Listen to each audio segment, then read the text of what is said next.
This is the new Samsung A55, running hot on the heels of the very popular and very successful A54. The A55 is at the top of Samsung's A series lineup, and it is considered a premium mid-range phone. This phone is aimed at people who don't want to break the bank, but want to get something that's a bit more on the premium side, that feels good, and has some of their core flagship experience. All the way from the design to the display, to the cameras and performance. The A55 fits the perfect sweet spot of balance between specs and pricing. It's no wonder why the A50 line of phones has been the most popular. At around $400, the Samsung A55 is here to try to prove itself that it is a mid-range with the core flagship experience. But what I'm going to talk about in this review is how good are the cameras and how good is the A55 for gaming. With this phone being aimed at the younger generation and for people who are looking at getting the best bang for their buck, I wanted to see how the A55 can hold up in these two very important aspects. This time around, the Samsung A55 comes with a 6.6-inch AMOLED display, up from 6.4 from last year. It still has a 120Hz refresh rate, 10-bit color support, and a peak brightness of around 1000 nits, which is suitable for viewing in outdoor environments. Chip-wise, we have the new Exynos 5nm 1480. Looking at benchmarks, it's about 30% faster than last year's 1380 and promises better gaming performance. The model I'm rocking comes with 8GB of RAM and 256GB of storage. The battery is still a 5000 mAh unit like last year, but with a more efficient chip, battery performance is actually even better. Having tested it in a day in my life, the A55 performed very impressively in the battery department. Looking at the cameras, we have a pretty much identical setup to last year, with a 50MP main wide sensor, a 13MP ultra wide, and a 5MP macro lens. On the front is a 32MP selfie shooter. However, Samsung has said they've improved the image processing so that they take better low-light photos, but we'll have to put that to the test. Design-wise, we now have aluminium sides, which is paired with the glass back, making the A55 feel even closer to the S24 and S23 FE than ever before. Taking a look at light to medium usage, the A55 breezes through social media and light multitasking. No hiccups with Instagram, YouTube, and my normal applications. So it's time to really push the A55 with gaming. I tested the A55 with some of the most popular and demanding games out right now: Genshin Impact, Honkai Star Rail, Call of Duty Mobile, Mobile Legends, and Asphalt 9. Let's start with Genshin Impact, one of the most intensive games to run on mobile. By default, the graphics are set to low settings and 30 FPS. Running around in the world is smooth and there are no lags or drop frames. Bumping up to medium with 30 FPS, we see the overclock warning, but performance remained relatively unchanged. Pushing the A55 further, I set the graphics to medium with 60 FPS. Performance still remained very solid, and after playing for a solid 10 minutes, I did not experience any lag, drop frames or stutters, which is very impressive at these graphic settings. At this stage, the A55 was getting very warm but not overly hot, with no signs of thermal throttling. Moving to Honkai Star Rail, I set the graphics to high with 60 FPS. Running in the environment and action scenes were played mostly at a solid frame rate.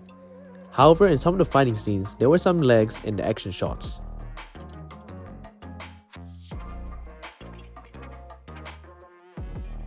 Next up, Call of Duty. Strangely, the graphics were limited to low with a high frame rate. It may be because I didn't download the HD graphics pack, but regardless, it played very smoothly with no lags, frame drops, or stutter.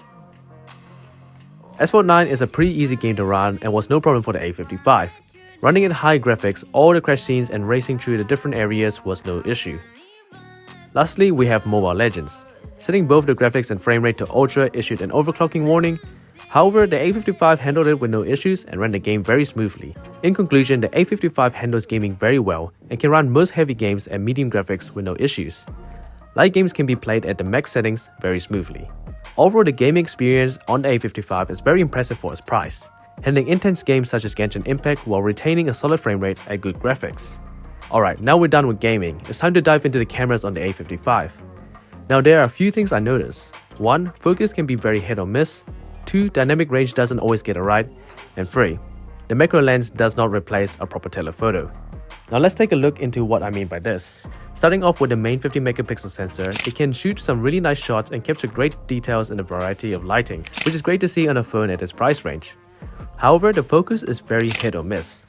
Just take a look at this photo. It completely messes up the object in the foreground and focuses on the background instead. It may have to do with the autofocus object detection not quite being optimized and may be fixed in the software update. However, in its current state, it's not great. However, when it does get it right, the A55 can really capture some good shots with great depth of field and foreground to background separation. When we move into dark environments, the main sensor can introduce quite a bit of noise, especially in the shadows. The autofocus also appears to perform worse. Moving to the ultra-wide, it manages to capture great details with a good resolution and good lighting. But it simply over-sharpens images way too much, and images that come out look very unnatural. In darker scenes, noise gets introduced and the edges become a blurred mess. I really don't like the ultra-wides on these A series phones, and I honestly think they're not very useful. Now, the macro lens. A party trick that is only useful for one thing: getting really close to objects. In practical usages, it isn't very useful. It does not replace a proper telephoto lens, and honestly can't be used for zoom shots. This image explains it all. The focus is completely off. Lastly, the selfie camera is pretty solid and honestly better than the ultra-wide and macro lens. However, the last issue of the A55 comes to light: the dynamic range. Taking a few shots on the selfie camera, the background changes drastically from overexposed to properly exposed, showing how the A55 struggles to get the right balance of lighting and shadows. Okay, so I'm now testing the A55's back cameras. I'm shooting at 4K 30fps. We do have optical image stabilization, so when you're taking your shots or when you're moving around while filming, things look pretty steady and pretty clear. Overall, the Samsung A55 performs very well in gaming, capable of running heavy games at medium graphics smoothly. For its price, I honestly think it's very impressive, and I believe most people will be very happy with the performance coming out of the A55. At this price point, the A55 is one of the best performance for money at around $400 US, and like any other A-series Samsung phone, you're sure to find it at an even cheaper price. It's a solid choice and an easy recommendation for most people looking for a powerful mid-range phone that packs in a good display and battery alongside. Are there phones with better cameras at this price point? 100% yes. But if you only care about a good main camera, great performance, a great display and battery performance in a design that looks very close to the S-series line of phones, the A55 is for you. That's it for this review. Hopefully this helps you in your purchasing decision. I'm Upwards, and I'll see you in the next video.